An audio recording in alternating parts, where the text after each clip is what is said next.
It now gives me absolutely great honor to invite to stage the President of the United Republic of Tanzania, none other than Her Excellency Samia Suluhu Hassan.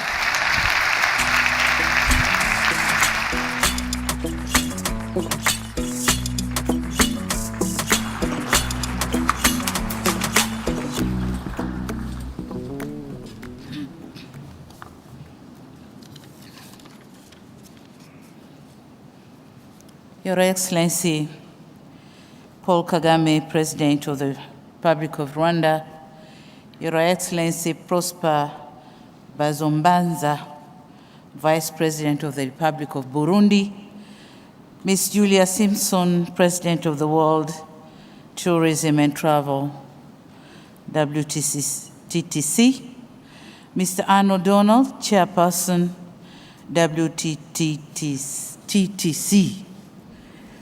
Ministers of Tourism here present, CEOs of travel and tourism companies, WTTC members, distinguished delegates, ladies and gentlemen, good morning to you all. Let me begin my remarks by thanking my brother, President Paul Kagame, for the warm welcome and hospitality accorded to me and my delegation since our arrival in this beautiful city of Kigali. We felt home, and of course, Rwanda is our second home.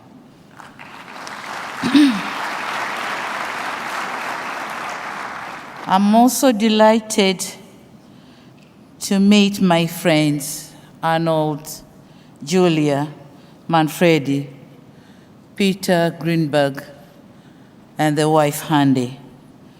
Welcome to Kigali, welcome to Africa. The choice of Africa, and in particular Kigali, as a venue for this important event was deliberate, because Africa and tourism are inseparable. And so, it is in order for those in tourism ecosystem to meet in Africa and discuss the future of tourism.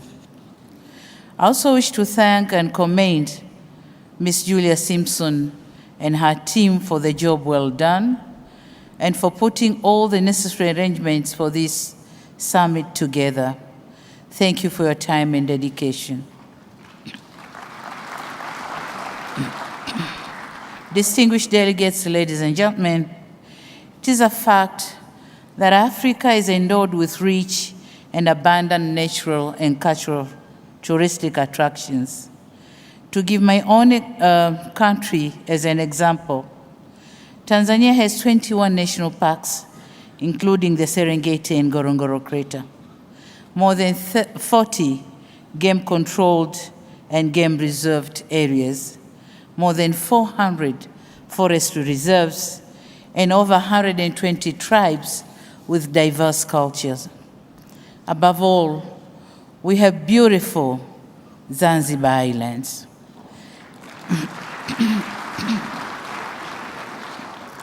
This is just one country out of 54 countries of Africa. We have heard about Burundi, we heard about Rwanda, and we'll soon hear from President Kagame what Rwanda has to offer. Tourism contributes considerably in most of African economies. In Tanzania, for example, tourism sector contributes up to 17.2% of our GDP and 25% of our total export earnings. While this is a massive contribution from one single source, it entails that Africa can leverage tourism to drive economic growth and create employment opportunities. Thus, the sector, if well utilized, can be of great use to most of African countries in terms of repositioning the continent in other connected sectors and henceforth attracting more foreign currencies. So in order for tourism industry to make expected and required strides. There are, however, some serious questions for African governments to ask ourselves and some considerations to undertake. Number one is the strategic branding and marketing. Africa should develop compelling narratives and a brand identity that highlight Africa's unique natural heritage, natural beauty, and diverse experiences. We must invest in targeted marketing campaigns across various platforms to reach the global audience. In my country, for example, we are experiencing a lot of new arrivals following the global watched film, The Royal Tour, produced by CBS editor Peter Greenberg, whom I'm happy to learn is amongst the WTTC brand ambassadors. Linked to this, Africa should ensure wide access to information resources about local customs, traditions, and cultural practices.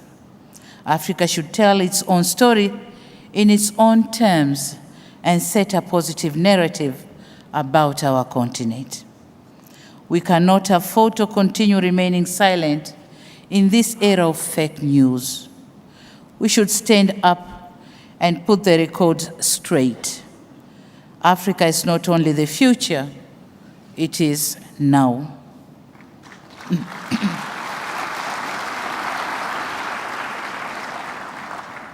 Number two is an issue of conservation and preservation, that Africa is regarded as a guardian of nature because our forefathers played their part in protecting the same. If Africa is to rely on natural attractions, it is imperative that we should prioritize conservation and support efforts to preserve cultural sites, artifacts, and traditions, and to ensure they remain accessible for generations to come.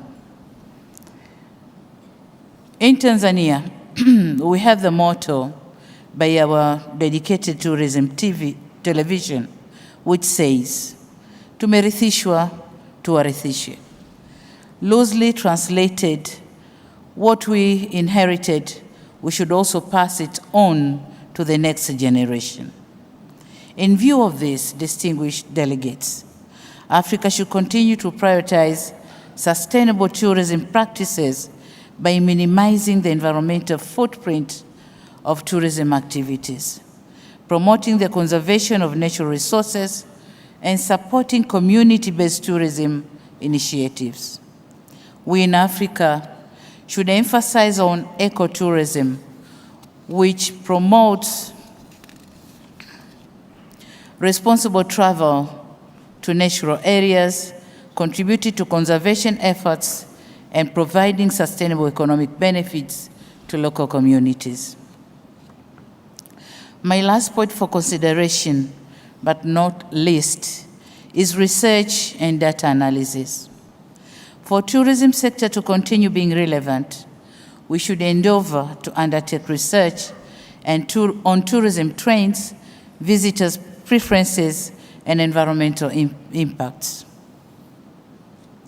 This will allow us to make informed decisions and refine strategies for sustainable growth across the continent.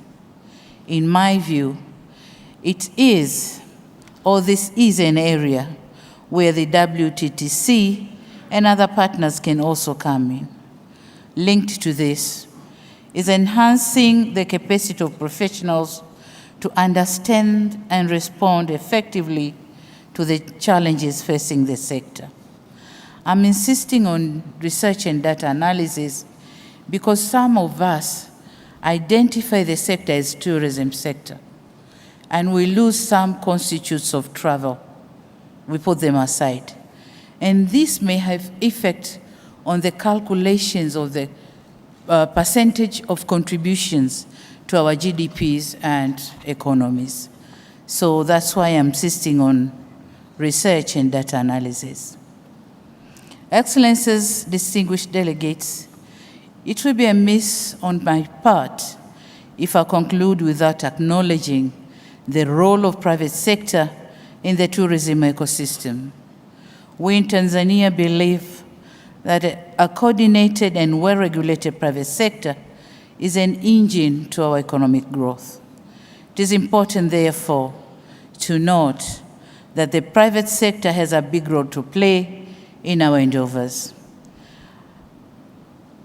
I have indicated one example, the film by Peter Greenberg, The Royal Tour, which was fully funded by the private sector of Tanzania. So this is just one example, but the list can be long. So collaboration with government, private sector, and non-profit organization cannot be overemphasized. I will, at this juncture, end my remarks by inviting the private sector to come and join our efforts in making travel and tourism more vibrant in our economies in a win-win relationship. In Tanzania, our doors are wide open, opportunities are endless. If you keep on waiting, you will be missing out. I thank you very much for listening.